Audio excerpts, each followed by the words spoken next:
सिमरन के इस दुनिया से चले जाने की वजह से सभी बहुत दुखी थे, खासकर अर्जुन। लेकिन जिन जहरीले चॉकलेट वाले मोमोज को खाकर अंजना की जान गई थी, उस बुढ़िया को अभी तक पुलिस पकड़ नहीं पाई थी।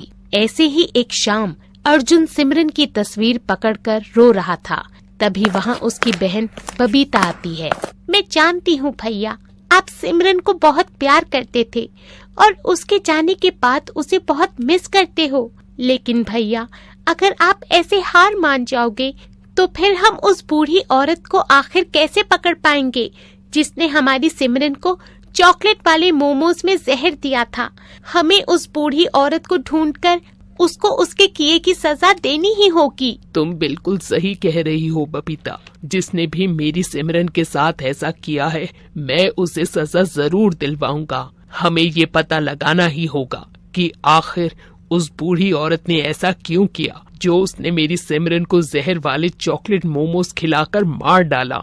तुम अभी मेरे साथ पुलिस स्टेशन चलो, मुझे उस बुढ़िया का स्केच बनवाना है। अर्जुन अपनी बहन बबीता को अपने साथ लेकर पुलिस स्टेशन जाता है और उस बुढ़िया का स्केच बनवाता है। पुलिस उस बुढ़िया की तलाश शुरू कर देती है, लेकिन उसका कहीं भी पता नहीं चलता और आखिरकार थक हार कर पुलिस को ये केस बंद करना पड़ता है, जिससे अर्जुन के साथ साथ सिमरन के माता पिता भी बहुत दुखी होते हैं।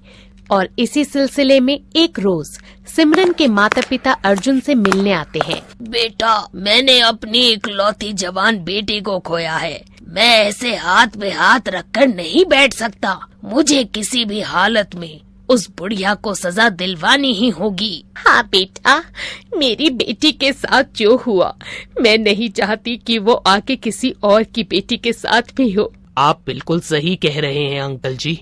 जब तक मैं इस बात का पता नहीं लगा लेता कि आखिर उस बुढ़िया ने सिमरन और बबीता को वो जहरीले चॉकलेट मोमोज देने की कोशिश क्यों की, तब तक मैं चैन से नहीं बैठूंगा। ऐसे ही समय बीतता है। फिर एक रोज अर्जुन जब ऑफिस के किसी काम से शहर से बाहर जा रहा था, तो रेलवे स्टेशन पर उसकी नजर एक बूढ़ी अम्मा पर जाती है, जो कि चॉकलेट वाले मोमोज बेच रही थी।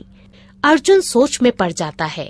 अगर मैंने सीधे जाकर इससे कुछ भी पूछा तो ये यहाँ से भाग जाएगी। फिर हम कभी नहीं जान पाएंगे कि इसने ऐसा क्यों किया। पहले मुझे इसे अपनी बातों में फंसाना होगा। राम राम काकी, ये चॉकलेट मोमोज तो बड़े ही स्पेशल लगते हैं। आज से पहले चॉकलेट मोमोज कभी नहीं खाए। वैसे कितने की प्लेट है? 20 रुपए की एक प्लेट है बेटा।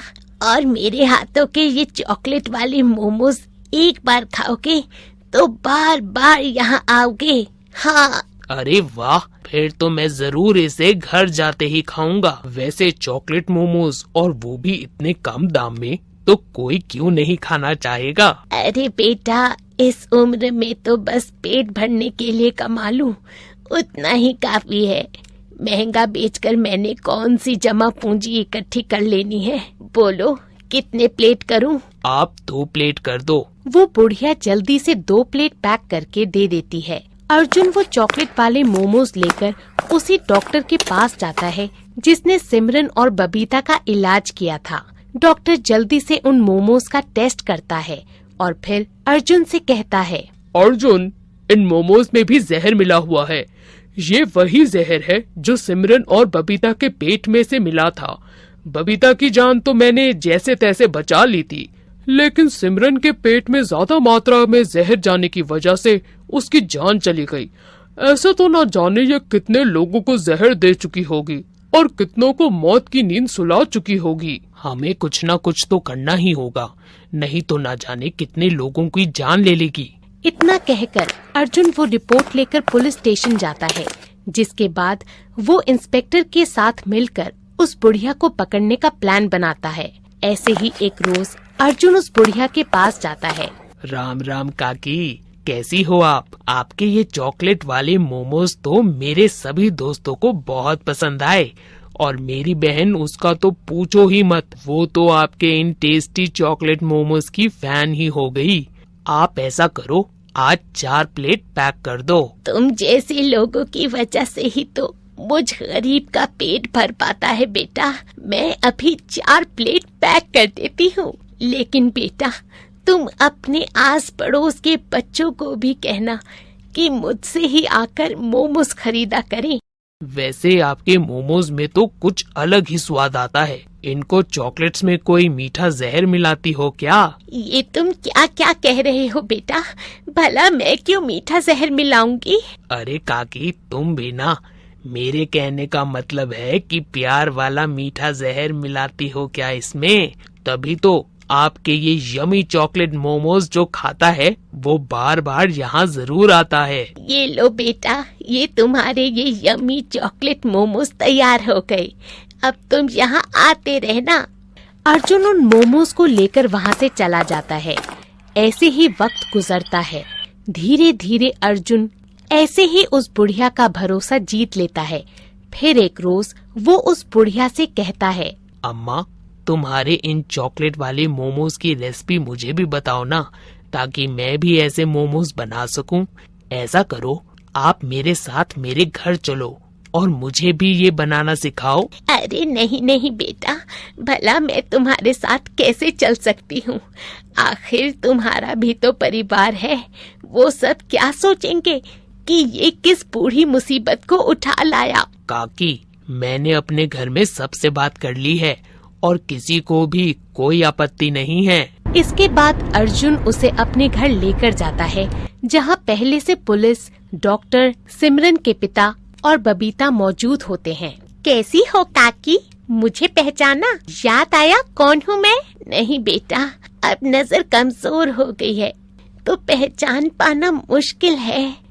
लेकिन आखिर आप लोग ऐसे शक भरी निगाह से क्यों देख रहे हो मुझे? क्योंकि काकी, अब हम सब जानते हैं कि आप अपने इन चॉकलेट वाले मोमोज में जहर मिलाती हो और आपकी वजह से ही मेरी दोस्त सिमरन की जान चली गई और आज ये पुलिस आपको पकड़ने के लिए ही यहाँ आई है। और अब हम सब ये जानना चाहते हैं कि आखिर आपने ऐसा किया क्यों? बोलो, क्यों आपने मेरी सिमरन की जान ली? कितना प्यार करते थे हम दोनों एक दूसरे को, लेकिन आपकी वजह से। बोलो, आपने ऐसा क्यों किया? अम्मा, आपके लिए बेहतर यही होगा कि आप अपना सच कबूल कर लो। क्योंकि मेरी जवान बेटी की मौत भी इसी वजह से हुई थी। उसकी किसी दोस्त ने चॉकलेट वाले मोमोज बनाए और उसमें जहर मिलाकर उसे खिला दिया था, और जिसने ऐसा किया उसका मुझे आज तक पता नहीं चला। इसलिए मैं सबकी जान ले लूंगी। लेकिन एक इंसान की वजह से आप सबकी जान नहीं ले सकती। आपको ऐसा नहीं करना चाहिए था। आपको हमारे साथ पुलिस स्टेशन चलना होगा। पुलिस उस बूढ़ी औरत को गिरफ्तार कर लेती है, जिसके बाद से शहर में जवान मौतों का सिलसिला रुक जाता है। बूढ़ी काकी को 5 साल की सजा होती है। साथ ही वो उस लड़की को भी पकड़ लेती है जिसने उस बूढ़ी काकी की जवान बेटी को जलन के मारे चॉकलेट वाले मोमोज में जहर मिलाकर खिलाया था।